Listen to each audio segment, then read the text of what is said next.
Hello students, English medium standard 8 subject social science lesson 2 what is around us, जिसमें हमने students class videos में जो है lithosphere and hydrosphere के बारे में जाना था कि लिथोस्फीयर हम कैसे किसे कहते हैं, उस पर क्या क्या होता है, एंड हाइड्रोस्फीयर पे क्या होता है।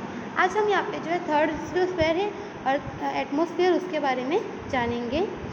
The sphere of air that rest the earth from all sides in the called atmosphere. तो यहाँ पे हमें बताया गया है कि हमारी अर्थ के चारों तरफ यानी हमारी पृथ्वी के चारों तरफ आया हुआ जो आवरण है, जो स्फीयर आया हुआ है एयर का, हवा का आवरण, उसे हम जो है एटमोसफियर कहते हैं।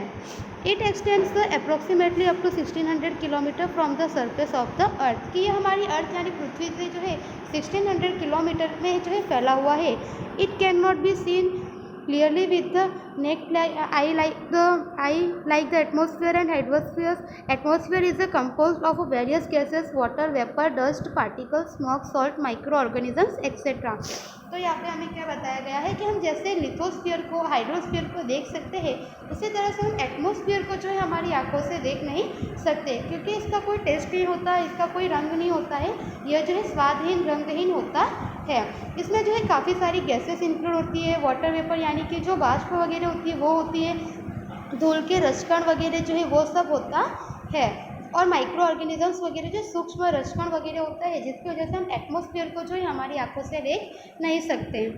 Atmosphere is a colourless, odourless and transparent. तो यहाँ पे हमें क्या बताया गया है कि एटमोसफियर जो है कलरलेस यानी कि ये रंगविहीन है, स्वादविहीन है, और जो है यह यहाँ पे ट्रांसपेरेंट यानी पारदर्शी है। Solid, liquid and the gases elements are the included in atmosphere. It contains approximately 78% oxygen, 78% nitrogen, 21% oxygen and 1% other gases. तो यहाँ पे हमें क्या बताया कि एटमोसफियर में जो है यहाँ पे काफ़ी सारे गैसेस एलिमेंट्स जो है, सॉलिड, लिक्विड गैसेस एलिमेंट्स वो इंक्लूड है।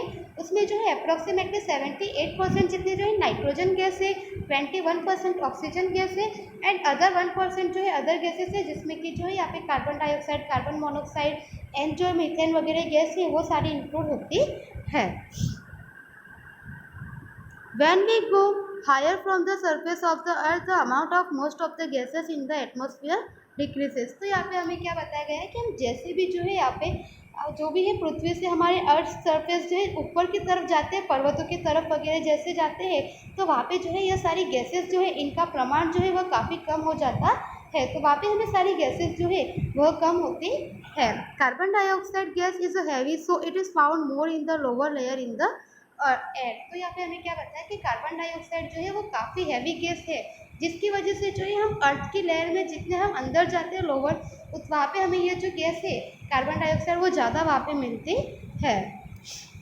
Ozone gas comprise of a very small proportion of the air. This gas is absorb the ultraviolet rays from the sun and protect the earth from the excessive heat of sun। तो यहाँ पे हमें क्या बताया गया है कि ozone gas जो है वो काफ़ी जो है यहाँ पे काफ़ी कम मात्रा में हमें मिलती है, जिसमें यहाँ पे बताया गया कि अल्ट्रावायलेट रेस जो है यानी सूर्य की जो अल्ट्रावायलेट किरण है उसे जो है रोकती है, और पृथ्वी पर आने से जो है उसे रोकती है सन को, और हमारी अर्थ को जो है प्रोटेक्ट करती है कि हमारी अर्थ को जो है सन की ज़्यादा हीट यानी कि सूर्य की ज़्यादा गर्मी से जो है वो यहाँ पे ओजोन गैस जो है प्रोटेक्ट करती है।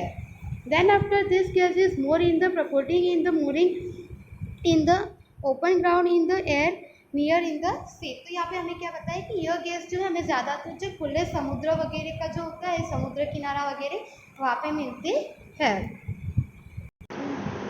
Gases like oxygen and nitrogen keeps the living creature on the earth alive. Nitrogen reduces the intensity of oxygen। तो यहाँ पे हमें क्या बताया कि नाइट्रोजन गैस जो है वो यहाँ पे लिविंग क्रिएचर जो है अर्थ पर जो भी यहाँ पे जीवित जो भी प्राणी हैं उन सभी के लिए जो है यहाँ पे इंपॉर्टेंट मानी जाती है ऑक्सीजन के साथ नाइट्रोजन। एंड नाइट्रोजन जो है वो ऑक्सीजन की इंटेंसिटी जो है उसे रिड्यूस करती है। Water is the most important component in the atmosphere. तो यहाँ पे बताया गया कि हमारे एटमोसफियर में जो है वाटर जो है काफ़ी मोस्ट इम्पॉर्टेंट जो है कंपोनेंट्स माना जाता है। Due to heat the water in the form of paper evaporates and the mixes with the air which is known as the moisture.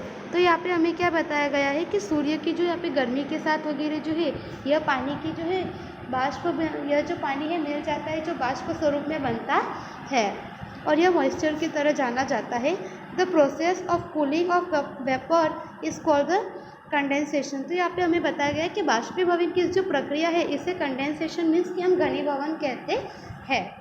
Various form of moisture like the due, fog, clouds and the precipitations are due to the considerations. The effect of the atmosphere is seen on the human being is a very aspect of life such as in the food habit, clothing habit, colour, economic activities etcetera. तो यहाँ पे हमें क्या बताया गया है कि घनीभवन का जो प्रभाव है वह पूरी तरह से जो है यहाँ पे वाष्प की प्रक्रिया वगैरह जो है उससे जुड़ा हुआ होता है। एंड आगे यहाँ पे हमें बताया गया है कि एटमॉस्फेयर में जो है यहाँ पे एटमॉस्फेयर का जो भी इफेक्ट होता है वो ह्यूमंस की जो एक्टिविटीज़ है उनकी डेली लाइफ रूटीन जो है उस पर होता है, जैसे कि उनके फूड पे, उनके हैबिट पे, उनके क्लोथिंग पे एंड उनके जो कलर्स वगैरह है, इकोनॉमिक एक्टिविटीज़ वगैरह जो है इन सब पर जो है यहाँ पे ह्यूमंस और जो है यहाँ पे कंसंट्रेशन की जो है इफेक्ट हमें देखने को मिलती है, एटमॉस्फेयर का इफेक्ट देखने को मिलता है। Many dust particles are seen in the atmosphere, तो एटमॉस्फेयर में हमें जो है काफ़ी सारे डस्ट पार्टिकल्स में इसके सूक्ष्म रजकण वगैरह है वो देखने को मिलते हैं। Spreading of sunrays are visible due to this particles, it is due to the dust particles that is the dust not the suddenly turn dark after the sunset and it does not suddenly turn bright after the sunset। तो या sunrise, जिसमें यहाँ पे हमें बताया कि यहाँ पे जो सूर्य की किरणें फैलती है वो डायरेक्टली जो है यहाँ पे ऐसा नहीं कि एकदम से ही सूर्यास्त हो गया है और एकदम से ही जो है यहाँ पे सूर्योदय हो गया है, वो क्या होता है धीरे धीरे जो है सूक्ष्म रजकण जैसे फैलते हैं वैसे जो है उसका प्रभाव पड़ता है। तो डायरेक्टली ना सनरेज होता है एंड डायरेक्टली जो है ना सनसेट होता है। The sun rays are the reflected back with the help of these dust particles on the surface of the earth and we receive the light of the sun। तो यहाँ पे हमें क्या बताया कि यह जो सनरेज से जो यहाँ पे यानी कि सूर्य की किरणों से ये जो सूक्ष्म रजकण आते हैं जिसकी वजह से हमें जो है यहाँ पे सनलाइट जो है वो हमें मिलती है। We are able to listen to the sounds due to the presence of the atmosphere, that's why radio and Doordarshan telecast is possible. तो यहाँ पे हमें बताया गया है कि हम जो है यहाँ पे सनरेज वगैरह जो होते हैं, सूक्ष्म रजकण वगैरह जो फैलते हैं जिसकी वजह से जो है एटमॉस्फेयर में जो है काफ़ी साउंड्स जो है वो प्रेजेंस से हमें आवाज़ वगैरह जो सुनाई देती है, हम सुन सकते हैं एंड जिसकी वजह से रेडियो एंड जो दूरदर्शन वगैरह जो है जो कि विजुअली वगैरह जो है वो सब भी पॉसिबल हुआ है। तो स्टूडेंट्स यहाँ तक हमने एटमॉस्फेयर के बारे में जाना एंड यहाँ पे आपको ये जो पिक्चर्स बताई गई है इसमें जो है ह्यूमन लाइफ एंड जो उसके स्पेयर से जो है वो किस तरह से जुड़ा हुआ है वह बताया गया है, जिसमें यहाँ पे आपको जो है लिथोस्फीयर के बारे में बताया गया है एंड जो एटमॉस्फेयर है वह बताया गया है। देन आफ्टर जो है वह यहाँ पे हमें जो है पूरी तरह से हाइड्रोस्फीयर, एटमॉस्फेयर, लिथोस्फीयर, बायोस्फीयर वगैरह जो है वह सब बताया गया है कि ये जो चारों ही स्फीयर है वह एक दूसरे से आपस में जो है जुड़े हुए हैं। नेक्स्ट है बायोस्फीयर, जो स्टूडेंट्स हम नेक्स्ट वीडियोस में देखेंगे। Thank you so much.